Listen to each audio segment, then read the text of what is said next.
With remote control Sharad Pawar यांनी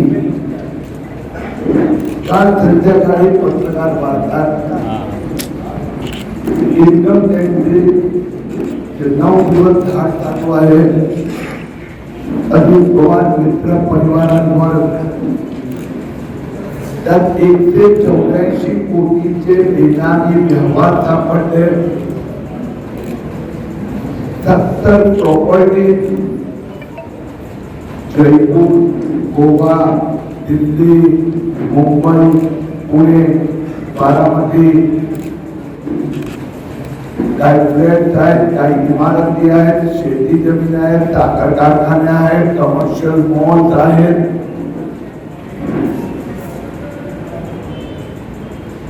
याच्यावर शरद पवारांनी साहेबांनी विधान केलं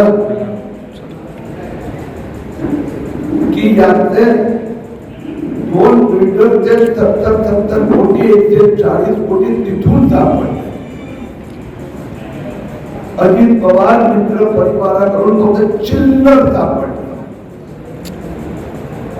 मी पवार साहेबांना प्रश्न विचारू इच्छितो, शिवाजी वेंचर प्रायव्हेट लिमिटेड कोण आहे?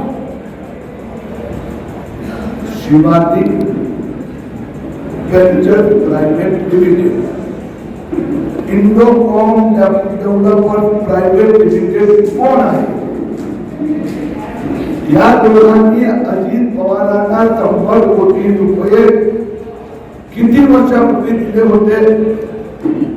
2 वर्षापूर्वी, 3 वर्षापूर्वी, 4 वर्षापूर्वी, 5 वर्षापूर्वी, 10 वर्षापूर्वी, 12 वर्षापूर्वी, किती वर्षापूर्वी दिले होते? आणि त्याची जे अजित पवारांचा त्या बेनामी नामी कंपन्यांमध्ये जे एंट्री दिलेली आहे, भविष्यात कधी काळी 7 जन्मात अजित पवार आपली जमिनी विकणार, त्याचा अनसिक्युअर्ड ऍडव्हान्स हे 2008च्या बुक्स मध्ये एंट्री झाली. आणि त्यात दिले परंतु याच्यावर कोणताही व्याज 8 जन्मात दिलं जाणार नाही. आजपर्यंत 100 कोटीची प्रॉपर्टी, 100 कोटी रुपयाची मार्केट व्हॅल्यू तिची प्रॉपर्टी हे 12 कोटी झाले आहे. त्यात परत एक नवी परिस्थिती का? संजय राऊतने 55 लाख असे 2010 मध्ये घेतले होते.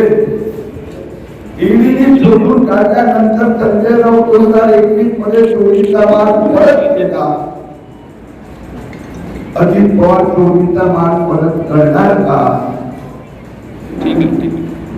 आपण सांगतात की ते 2 बिल्डर म्हणून पैसे मिळाले. त्या 2 बिल्डर अजित पवारचे पार्टनर आहे का? आपण सांगतात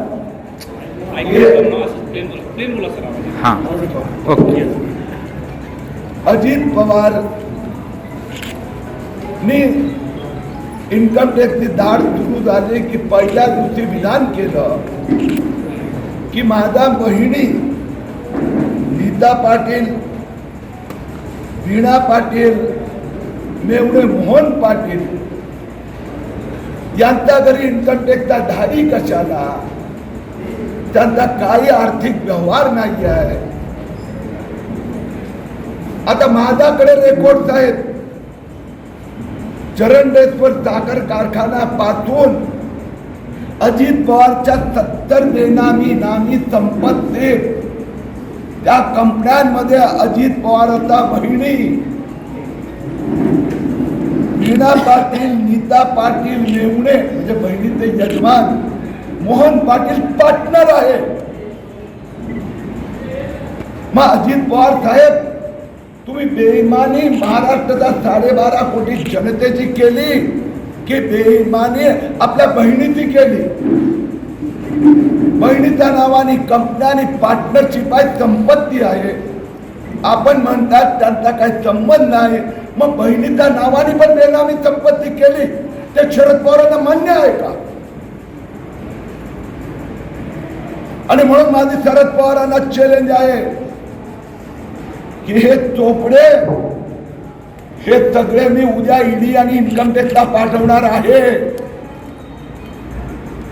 सहकार मंत्रालयाला पण पाठवणार, मुंबई उच्च न्यायालयाने चौकशीचे आदेश दिले आहे. यातला एक पण कागद खोटा असेल तर शरद पवार, अजित पवार, रोहित पवार, पार्थ पवार, सुप्रियाताई यांनी हे मला सिद्ध करून दाखवा. धन्यवाद. पूर्णपणे ठाकरे पवारांच्या ताब्यात आहे. मी जिथेही यंदा एक घोटाळा काढला की यंदा ठराविक प्रश्न असतो. नारायण राणेच्या घोटाळ्याचं काय झालं? अनिल परब म्हणतात माझा अनधिकृत रिसोर्ट दिसतोय, नारायण राणेचा अनधिकृत बंगलो का दिसत नाही? मी अनिल परबला सांगितलं माई बाप CRZ पर्यावरण हे राज्य सरकार करतं आणि पर्यावरण मंत्री तुमचा मुख्यमंत्रीचा सुपुत्रचा ताब्यात आहे आणि मुख्यमंत्री तुमचा ताब्यात आहे. जर नारायण राणेचा बंगलो अनधिकृत आहे मग गेली 21 महिन्यात स्टंटबाजी का करतात? तुम्हाला कोणी थांबवलं? म्हणून हे नौटंकी आहे. मी एक उदाहरण दिलं, एक उदाहरण. यांनी गेल्या 21 महिन्यात जे लूटमार डकेती केली आहे त्याचा इतिहासात पुढे सापडणार. तपास यंत्रणा आपली एक पाऊल पुढे आहे, कसं काय शक्य आहे? मला ही पण एवढे विचारे गाभरली शब्द जाणीवपूर्वक वापरतो, एवढे विचारे ठाकरे सरकारचे मंत्री घाबरलेले आहेत. किरीटला आधी काय करते? अरे भाऊ पण तू घोटाळा केला ह्याच्या संबंधित बोल ना. म्हणजे घोटाळा मी केला त्याचा अर्थ काय झाला? तुमचा प्रश्न विचारतात याचा अर्थ त्यांनी घोटाळ्याला चॅलेंज नाही केलं, पण माझा घोटाळा ईडीचा आधी तुला का कळलं? आता ते रामदास कदम आणि अनिल परब भांडतात. उत्तर मिळालं आपल्याला? अरे एक मिनिट दादा, आता किरीटला माहिती कुठून मिळते? त्या अनिल परब आणि रामदास कदम भांडतात. मला पत्रकारांनी विचारलं, मी म्हणालो मग तुम्ही लगेच सांगणार उद्धव ठाकरेच्या 19 बंगल्याचा घोटाळा तुला कुठला शिवसैनिकांनी द्यायचा? मी नाही देणार होता. रामदास कदमांनी माहिती दिली काय मी मरला उद्धव ठाकरेची माहिती कोणी दिली? त्याच्या माहिती कोणी नेऊन आता सांगणार तुम्ही? माझा जे माहिती तुम्ही पण देतात, तुम्ही म्हणजे टॉकिंग अबाउट पत्रकारही देतात, सामान्य माणसं देतात, त्यांना प्रोटेक्ट करणं हे माझा धर्म आहे. पण ते घोटाळे कबूल करतात. माझी तुम्हाला विनंती की ज्यावेळी हा प्रश्न ते नेक्स्ट टाइम विचारणार त्यावेळी सांगणार साहेब म्हणजे तुम्ही घोटाळा केला ते मान्य करतायत का? माझं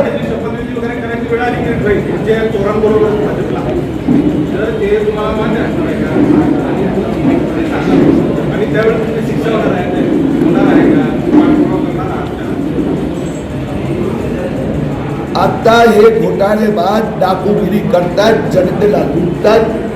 27,000 शेतकऱ्यांचे प्रतिनिधी माझ्याकडे चरणडेश्वरचे आले होते.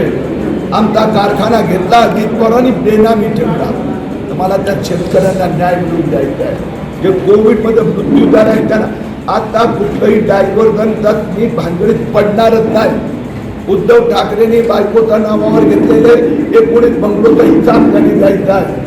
शरद पवार काल बोलतायत ना, म्हणजे आता उत्तर द्यावं.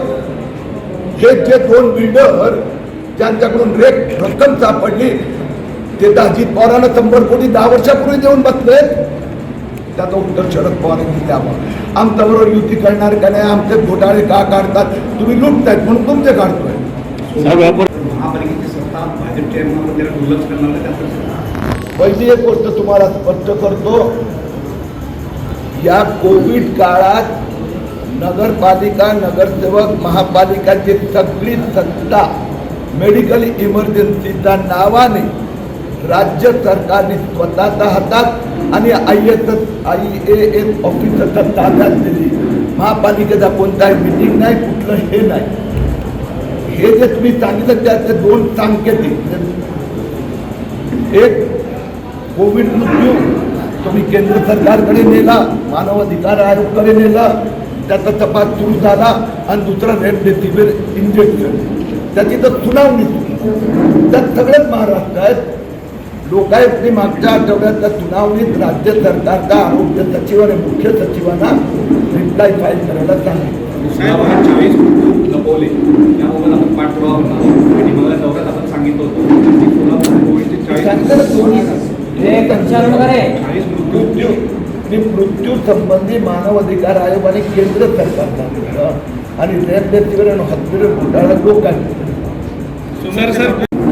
हो, मी जनतेमध्ये जागृती आणण्यासाठी हे करतोय, पण पवार परिवार तर महाराष्ट्राच्या जनतेला लुटण्याचं काम करतात. ते लुटण्यासाठी करतात. मी त्या लूटला जनतेसमोर ठेवण्यासाठी करतो. यात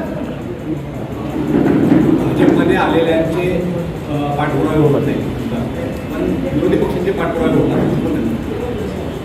मला एक समजत नाही, शरद पवार इतके वर्ष मंत्री मुख्यमंत्री राहिले, उद्धव ठाकरे मुख्यमंत्री आहेत, यापैकी या घोटाळेबाज ठाकरेंची जे 11 होती त्यात आता 17 खेळाडू झाले, म्हणजे 10 राखीव झाले, वाढत चालले.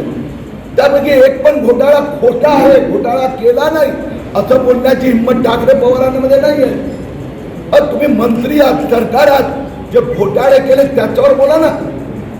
घोटाळे उघडकीस आणले, कारण की उघडकीस आणण्याचं काम पोलिसांनी करायचं आहे, पण पोलिसांचा त्याचा उपयोग आहे माफिया म्हणून करतात.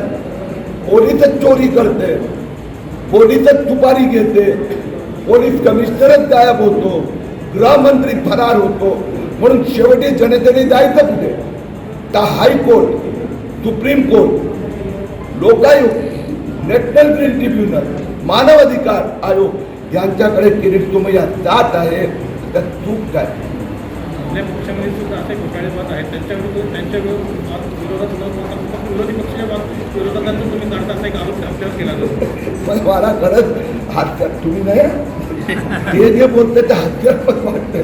तुम्ही माझे घोटाळे का करतात? पण तू घोटाळे करतोय कशाला? गेल्या 23 महिन्यात यांनी 24 घोटाळे केले, मी जनतेसमोर ठेवले.